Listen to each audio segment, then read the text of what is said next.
there, welcome back to AMC Rewind. We're doing some doof music here. I'm Alicia Malone.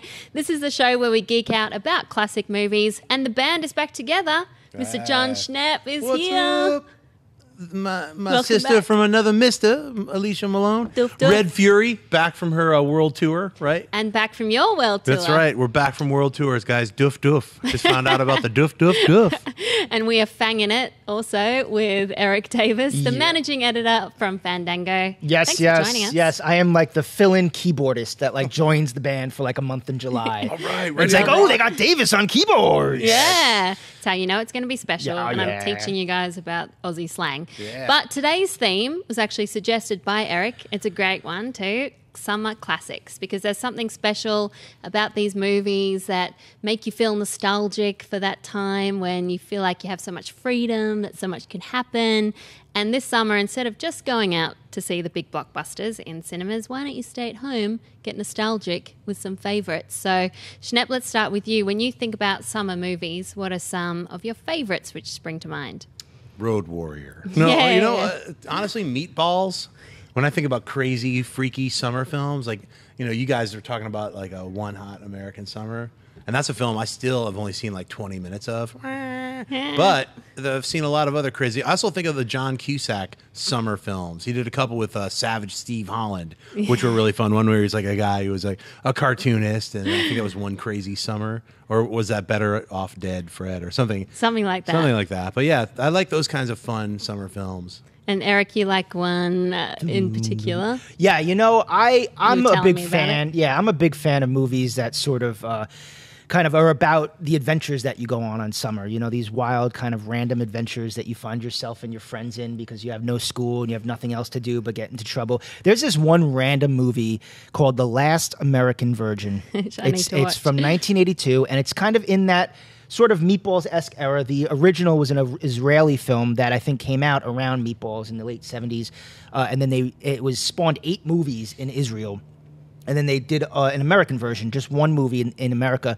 And it's sort of the precursor for American Pie and the teenage sex comedy, I think, in general. It's got all of the sad 80s love ballads are all in this movie. What would you? You know, all that stuff. Yes. And it's about these 3 kids who just want to have sex. And they go on like this crazy adventure. And what this movie is, though, it's got this ending. And I'm not going to spoil it.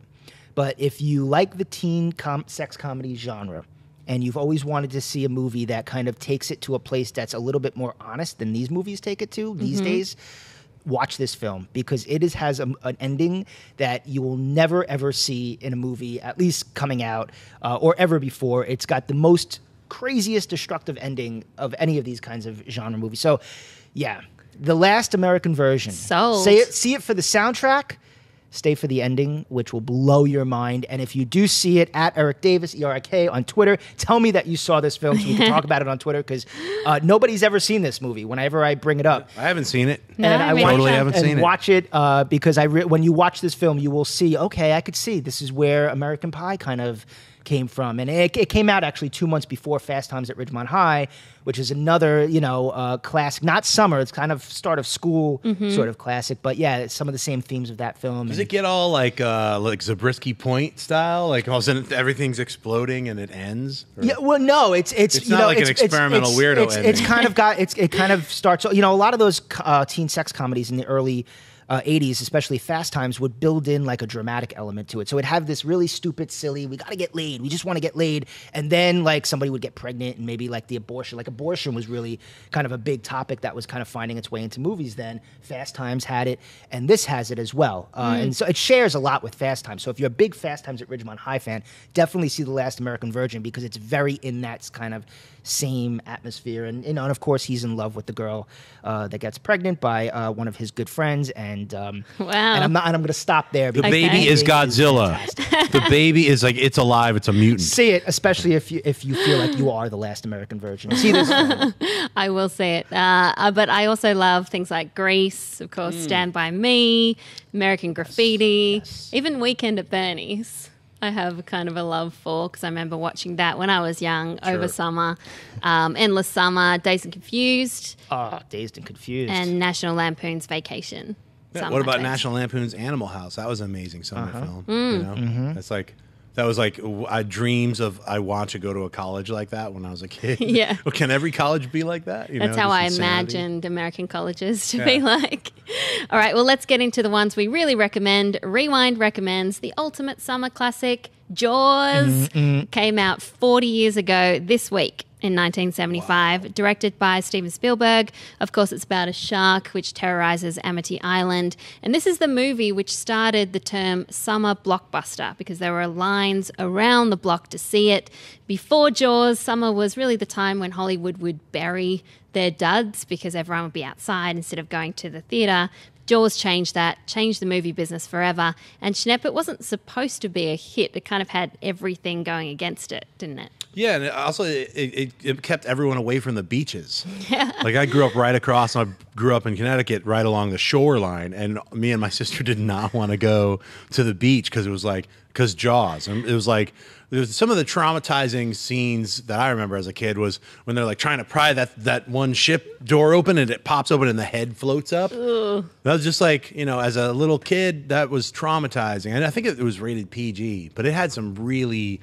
It was so frighteningly well directed by Steven Spielberg that, you know, he had so many troubles making that mechanical shark work that he made it, Bruce, that he made it work for him as opposed to against him, and it heightened the scenes that you did see the shark because it wasn't overused because they couldn't overuse it. They were like, God damn it, it's not working. Just quickly cut away to the fin, you know?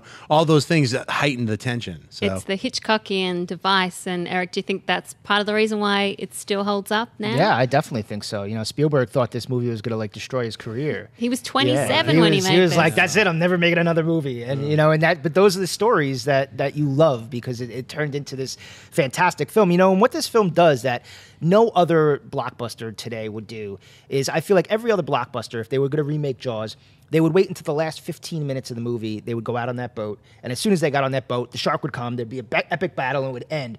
But they didn't do that. Like that boat, they're out there for like an hour of the movie. And it turns into a completely different movie. Yeah. You know, at that end with the three of them on that boat kind of telling stories. And it just... I just love that transition in this film, and they have, you know, their encounters with the shark, and it's brilliant. And one thing I love about this film is just the stories behind it. There have been documentaries and there have been books, and it's really a film that you can just enjoy. Not just the film, but the making of it and how it came to be is just fantastic. And like you were saying, John, it's just how the shark kept breaking, but it works. And I mean, if you look at something like Gareth Edwards' Godzilla, and how he was sort of hiding Godzilla, and everybody felt like that was a tribute to Jaws and the way the shark was hidden, but they wouldn't have hid that shark if it actually worked. And it just shows you how something bad happening on a film could inspire like a genre and filmmakers to come and other movies and just because now thanks to Jaws, like that's why we get the science fiction movies like the Godzilla you mentioned, monster movies. It changed the term. Like you'd think blockbusters would be a bad thing, but it showed that it could be a good film. But I was thinking, Schnepp, how if this was being made today and we heard all these things about going over budget, over time, going out of control, probably on Movie Talk we'd be like, oh, this spells trouble. They're going back for a reshoot. The shark's not working. Yeah. You know, one of my favorite stories about this is the Robert Shaw character. What was his name again? Do you guys know off the top of your head? Yeah. Quinn. His big speech was actually written by John Milius. Like that entire speech that he gives, it was like Milius wrote out this like insane like 5-page bravado speech. So it's so much fun to know that all those guys who knew each other through college and whatnot became friends. Spielberg became friends with Lucas and Milius and all those guys. That they all kind of like still work together in certain ways. Like Scorsese, come here, check out my rough cut, stuff like that. Where it's like it's really fun. It's cool to know that that existed back then as it does now. With like when you have mutual friends, you're like, hey, I need you to check this out or whatever. So it's like it's fun that's how this film was made back in those days too. I mean, it really stands the test of time too. I saw it recently like 2 years ago. But when it came, I think they released the Blu-ray or whatever like that. So it's an amazing film. It's really well directed and it's a great story. great. And it's coming back to theaters. I think they're is. going to be playing in some places for the 40th anniversary, which would be great to see it again on the big screen. And it was #1 for 14 straight weekends. It broke all box office records. And of course, it made everyone terrified to get back in the water, me especially, because I'm Australian and everything there will kill you. Did you have the same experience? Yeah, but that's what's great. Do we have movies these days that kind of scare us to that degree? No, because we're just so desensitized. We expect every movie to just kind of have some giant, crazy $100 million action sequence, and we walk out of there and you're like, yeah, that was cool, yeah, that was that, but we don't walk out of movies these days kind of that change our lives to the fact that, like, no, I'm not going to the beach this summer because I saw a fictional movie. That stuff doesn't happen these days. And it's a cool horror film that came to mind when you were just saying that is The Descent. I haven't seen it and I don't want to. But it played with these fears of like climbing, those people who climb through like little tiny holes in real mountains. I'm like, that's insane just on its own. That's a horror movie. You don't even need mutants. Like, what is wrong with you that you want to climb inside of a mountain in these like little tiny crevasses? So you canceled your trip. That was when you were like, I'm canceling my trip to the tiny mountains. I was about to go climb through those mountains and then can't do it. Well, it's like when I saw Psycho. I remember then taking a shower, I would be terrified. And like Psycho, Jaws, what John Williams was able to do with just 2 notes. Right. I mean, you hear that, and straight away, what do you think? Dun dun dun dun dun dun. Dun, dun, dun, dun, dun, dun. Ah, you see a fin. Yeah, you instantly think of something underneath you while you're swimming, and just honk, Yeah, and to this day, I mean, if there's like a shark sighting or like a shark bites someone, it's huge news. I mean, it's gigantic, and we're still so afraid of sharks, and I think a lot of it is. I mean, look at Shark Week. We have a Shark Week, right. I feel like this film really started that phenomenon of us being so interested and scared and fascinated by sharks. This movie has that. I mean, would Shark Week exist without Jaws? No, I think the next one should be eel. So we have like a fear of the moray eel. Slippery. Yeah. Just when you thought it was safe to go in the water with eels. Yeah, and dive near coral reefs, or whatever. And then the people come out of the mountains. That's right. Whoa, terrifying. Okay, well, another summer classic that Rewind recommends is The Sandlot, released in 1993, directed by David M. Evans, set in a summer in 1962 about a group of young baseball players. You're killing me, Smalls. Erik, I think for me, this film captures everything I imagine a American summer to be like. And that's basically what this is. This is the American summer. And what I love about this film is just, like I said, when I was young and you'd get off of school and you'd be finished, and this kid moved to a new neighborhood. When I was in 3rd grade, I moved to a brand new neighborhood, and I didn't know anybody. And I remember kind of going out and finding some kids, and we would get on our bikes and we would just go off and find adventures. And this film is sort of like that. It's this kid, he moves to a new neighborhood, he doesn't know anybody, and he finds these kids kind of playing baseball, and he gets in with them, and they go off on an adventure. They lose a Babe Ruth autographed baseball in somebody else's yard, and they have to go rescue it. And it's just so fun and lighthearted. And if you remember growing up in the summertime, you remember going to the pool and doing crazy things with your friends, and you remember the older girl that you had a crush on and taking a chance with that girl. And one of the scene that I love the most in this film is the 4th of July scene. Yeah. When they're all having their block parties, and because I remember growing up, and everybody would be out of their houses, and people would be making food and sharing food, and these kids thought, we're going to go and play baseball because we have the lights of the fireworks, and they just have this great poignant scene of them kind of knocking the ball around as the fireworks go off, and you're just like, oh, my childhood is right there. Oh, just so give American. it to me. Put it Seems right in so my heart. ideal. I love it. Schnepp, does this remind you of a young innocent It reminds me Schnepp? of the Bad News Bears because I never saw The Sandlot. I'm one of those people who didn't see this film, but like just hearing about it, it just takes me back to when I used to play with rugged kids, and you'd hurt each other, and throwing crab apples at each other, like just weird stuff that kids do. You're like, it's a weird time when you're a kid, and especially if you're like, you know, like I grew up in a neighborhood where we could go outside and play all day. Yeah, you And just play for hours. Yeah, parents Like, would be what like, would just we be do? back by supper time. It was totally okay. They'll be like,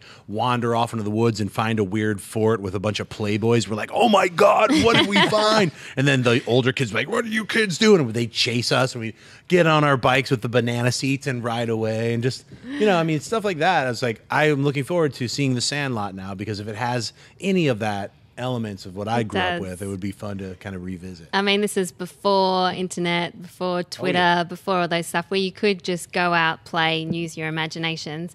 Eric, do you think kids these days would relate to this at all, or is it a completely different time? I think they would. I mean, I like to believe that kids in suburban neighborhoods in the summertime are still getting out of their house. They're still getting on, you know, I'll drive past a neighborhood and I'll see kids on some bikes and I'm like, okay, kids are still riding bikes. Yeah, so that's a good thing, you know, and I feel like there are still kids that kind of want to get into adventures that don't involve their iPads and their iPhones. And I would hope that this movie, if anything, would inspire kids to go out and create your own adventure and not have to, you know, download an app and sit in your living room and in order to go on that adventure. Go create your own with your friends. And you know, what I love about this film too is that all these kids are different, and it's not just two kids that lead it and then there's just a bunch of unfamiliar kids who don't really mean anything. Every kid has their own distinct personality and nicknames, Smalls, and all that stuff. And you remember growing up, you know, your crew of kids would always, you know, everybody would have their own distinct personality and nickname, and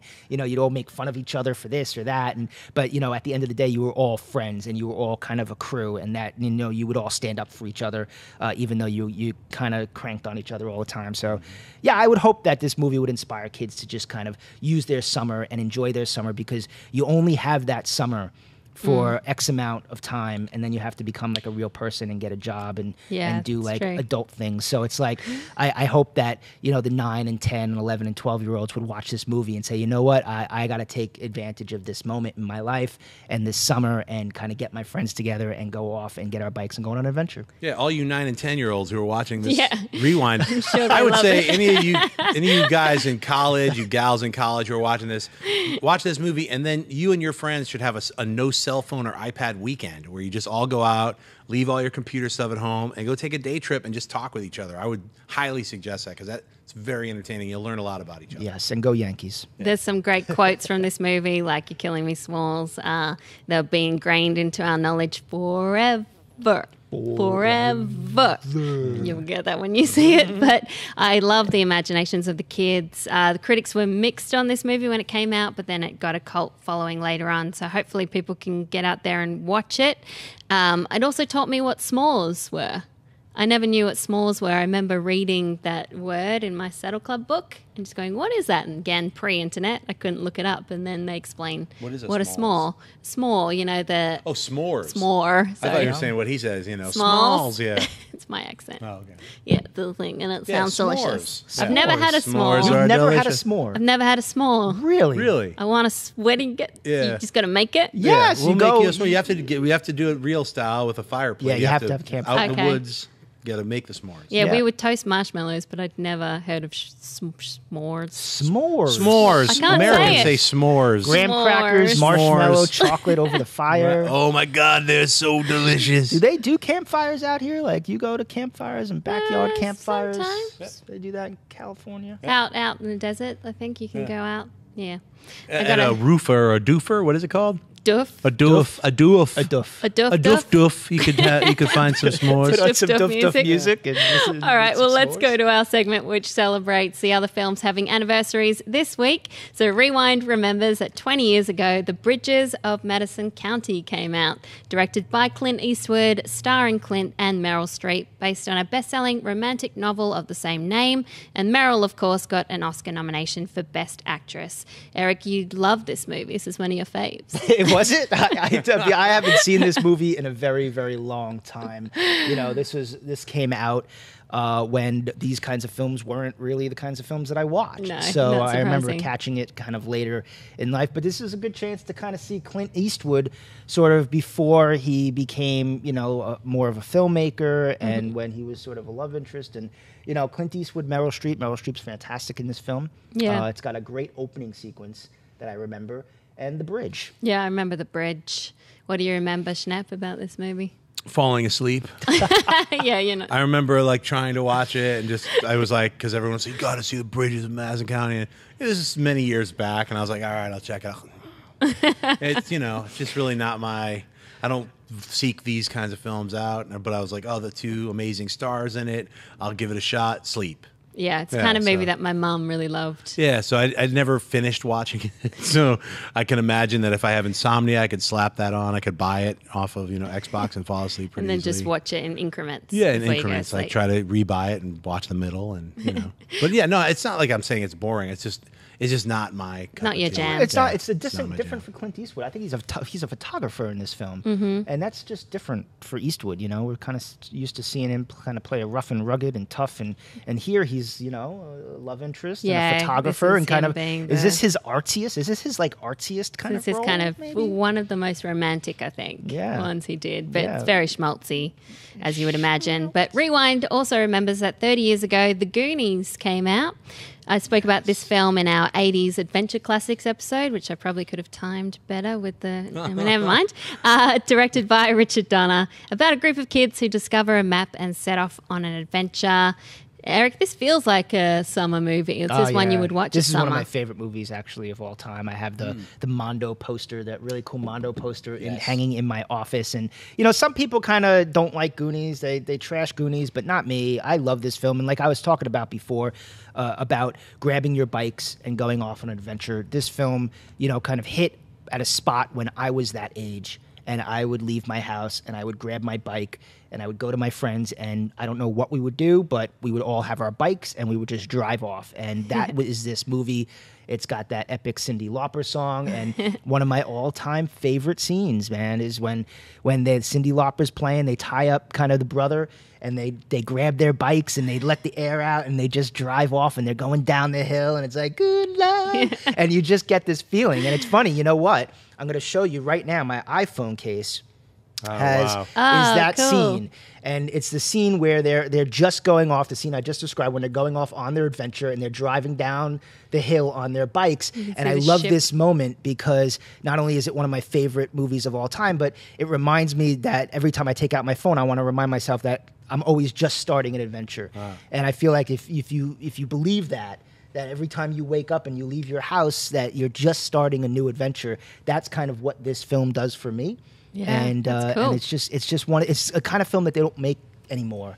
That's for sure. Those kids on bikes adventures of just kind of going out and finding trouble and finding a lost treasure. It's kind of the things when you were a little kid that you would dream about, going off when you would just be playing, tag or manhunt with your friends. You wish that there was a treasure map. Yeah. And you're like, hey guys, let's go see where this leads, and we did stuff like that. We did crazy stuff like that in abandoned psychiatric hospitals. Yeah, and just breaking stuff. Yeah, we just go in places, throwing a brick through a window. But yeah, Yay. it's like we said before. This is a film that just really inspires the adventurous spirit in a kid. Nostalgic kids movie. Exactly. Yeah. I really love it too. I hope there's no Goonies 2 because I don't think you could capture this magic again. You know what? I was one of those people up until this year. I had never seen the Goonies. Wow. And it was a bone of contention with everyone that I ever talked movies with. They would be like, list off a whole litany of films. I'd be like, totally saw that. That's my favorite. Seen that, didn't like it. But I'd seen everything. And then they would be like, and the Goonies, I love that movie. I was like, yeah, I never saw that. And what? You've never seen the Goonies? What? You've never? I was like, relax. I'm going to see it. And it just was like that for years until I finally was like, I am sitting down. I'm forcing myself right now to see the Goonies. I loved it. Yeah? I absolutely loved Good. it. I honestly didn't think I would love it. I felt in my, my mind, I'd be like, it's going to be so dated. It's got Short Round in it. I felt like, it was when Richard Donner, didn't he just do Lady Hawk then? It was like, I was like, so many downers were in my brain and preconceived thoughts about what the film was going to be that when I actually saw it, I enjoyed it so much, and it was very fun. It was exactly like what you're talking about, like kids going on an adventure, but it was all that eclectic mix of kids who are your friends from the neighborhood. And I had that same kind of weird eclectic mix of friends from the neighborhood that just happened to because that kid lives across the street and that kid plays with the deaf kid and that kid's. So I had this weird group of friends that we would all get on our bikes. So let's go over to Milford and see what's up. And Milford was right across the river from where I grew up in West Haven. So we would do that. And sometimes there would be these like rough Milford kids who knew we were from West Haven. videotape and like throw rocks at us, and we'd have to take off. Wow. But we never got into an adventure like this. We never found Sloth. Never became my friend, and it was like this kind of film was very fun and really captured that element, especially of its time. So I think the only way a Goonies 2 would work is if it took all of those characters and made them adults, and it was their kids having an adventure, and their kids getting on those bikes, and they could do it. It could be done well. I don't see it. It would have to be done right though. I want to see young Schnepp on a bike. Yes, that'd be great. I will send you photos. Do. Throwback Thursday. Yep. Well, it's time to go back to the summer classics we're talking about to talk about a hidden gem of the week. Rewind reveals Wet Hot American Summer from 2001. Okay, usually we focus on movies that are more than 20 years old, but this film is so amazing, I had to make an exception. This is the hilarious movie by director David Wayne. It's set in 1981 about the fictional Camp Firewood. It stars an incredible cast of actors, most of whom were just about to make it big. Paul Rudd, Bradley Cooper, Amy Poehler, Elizabeth Banks, Michael Ian Black, Ken Marino, Molly Shannon, Jareen Garofalo, David Hyde Pierce, and a few others. So, Schnepp, you've only seen about 20 minutes of this film, but what did you think of those 20 minutes? It's a crazy movie. It's a crazy movie, and this is another one of those films that like everyone's like, of course you know most of these people. You had to have seen that. I was like, no, I have not seen that film for some whatever reason. I just have not seen it yet, and that was one of those where I just forced myself, like, all right, just watch it. I'll start watching it. I started watching it. I got to like the cafeteria part and was just like distracted or something. Eventually, I'll get back to it, but I thought it was entertaining. It definitely had a Meatballs vibe to it. It definitely had like that crazy summer weirdo. Everybody's kind of, that's the weird guy. That's the girl who needs to get laid. That's the, they had all the characters all set up. I just don't know what happened. So you guys saw the rest of it. So what happened? A lot of crazy things. This was a commercial and critical bomb when it came out. It played at Sundance, and then it didn't get a distributor. And then I think USA Films offered $100,000 to the investors, and they said, "Yep, we'll take that." Wow. It opened on 2 screens. It made about $17,000 opening weekend. Got 31% on Rotten Tomatoes. But then years later, thanks to this cast and the weird humor, it became a cult classic. Do you think, Erik, it was just ahead of its time, or was it because people saw the stars and now they've gotten around to watch it? Yeah, I don't know. It boggles my mind that people weren't into this film when it came out, because I just think it's so funny, and I'm a fan of sort of the spoof genre. And I, if you went to summer camp when you were growing up, this kind of plays into every little aspect of what summer camp was like.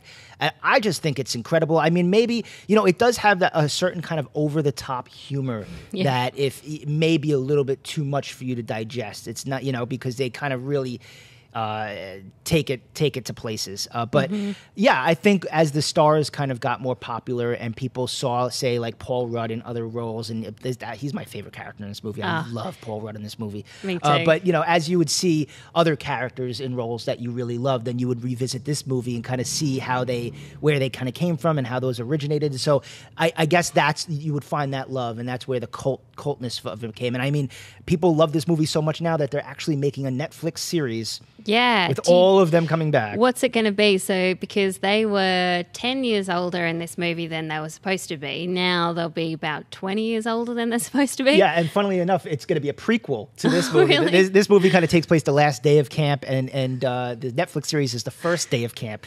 So they took it to a place where you would expect, okay, they're 10 years older, so it'll be a sequel. No, they're taking it to the other extreme. They're going to do a prequel, which I think will be really funny, because you're going to see these actors 10 years older trying to play younger versions of them in this movie. But yeah, I mean, and you see Paul Rudd hanging out in that lounge chair there. He's so good in this film. There's a scene in the cafeteria where he's asked to clean up, and he's just he chucks this big tantrum. It's like me, anytime someone says you got to go to the grocery store, it's like, no, I don't want to. But he's great. Bradley Cooper's really funny. I mean, it's just hilarious to see all these people in this movie. Yeah. Just this little piece of magic that happened. One of my favorite scenes. It's funny when you go to summer camp. You're in such this insular world that anything outside summer camp is like, if you get to leave summer camp, it's like, oh my God, I'm actually in like the world. There's all this stuff that exists. And so when you go to summer camp, if you ever get to leave for like an hour, it's like, oh my God, I got to leave there. And there's a scene in this where the counselors get to leave for an hour, you know, to kind of go to town. And they drive into town and they're like, yeah, guys, look, I got a beer. Let's go have some beer. And then it just goes, and then they're smoking a joint, and then they're doing heroin, and then they're in a crack house, and then it just escalates. And that's just the kind of comedy that it is. And it's brilliant comedy because I feel like the best comedy sort of layers the joke to where it keeps evolving and evolving. And that's what this one does. And they don't make spoofs like this anymore. They did a spoof called What We Do in the Shadows that came out a few months ago in New Zealand that I think is probably one of the best spoofs that we've seen in a long time. And because we're in an age right now where you're getting the epic movie and you're kind of getting these spoofs that feel like they're shoveled out in like 5 seconds. But you don't get these spoofs of people that you can tell love the genre that they're spoofing. You could tell, Wayne and his crew grew up with Meatballs and grew up with those kind of classic sex comedies like Last American Virgin, Fast Times, and they just wanted to lampoon them in the most insane ways, but still keep the spirit of summer camp. Everything that you would do at summer camp is in this film in different ways. And so, yeah, I mean, if you haven't seen Wet Hot American Summer, you're hearing about the Netflix series, watch the movie. Yeah, watch it. And it's hilarious. Have fun with it because these guys are so crazy in this film. The only other thing I can think of spoof-wise that I really enjoyed, it's not a film, but did you see that skit Too Many Cooks? Yes. There's a similar thing where it just escalates to this crazy point. And then it comes back it was down. just on It's Adult weird. Swim. It was like, I think it was like 11 minutes or 12 minutes. So strange. It just was really strange. And I love the way the letters started following people around. Just like, it got so extremely surreal. It reminded me a little bit of this kind of absurd humor. So there you go. Rewind recommends some summer classics. Jaws, The Sandlot, and then Wet Hot American Summer. Don't forget to share this show with all your friends and let us know below if we haven't mentioned any American classics or summer classics that you really love. So Schnepp, thanks so much for coming back. It's great to have you back. It's happy to be back on Where the Rewind. can people find you online? You guys can find me at Twitter and Instagram at John Schnepp and at TDOSLWH. Had a great time in London. We'll be touring The Death of Superman Lives, What Happened, through the rest of America, through all of June and July. And the movie comes out digitally July 9th. Go to www.tdoslwh.com. You could buy it as a digital download or as a Blu-ray. Check it out. And I've seen it. It's fantastic. It's a really interesting look at a film that got so far and then just didn't make it. Loved it. And Erik Davis, managing editor from Fandango. Yes. Thanks for coming. Where can people find you? You could find me on Twitter at Erik with a K, Davis, ERIKDAVIS, and come chat me. And also Fandango, movies.com as well. And just come talk. Go watch The Last American Virgin and come talk to me on Twitter because I want to have a conversation about that film. And thanks for having me. I definitely will watch that. And you can find me at Alicia Malone on all the social media because I'm addicted to it. And we'll see you next time.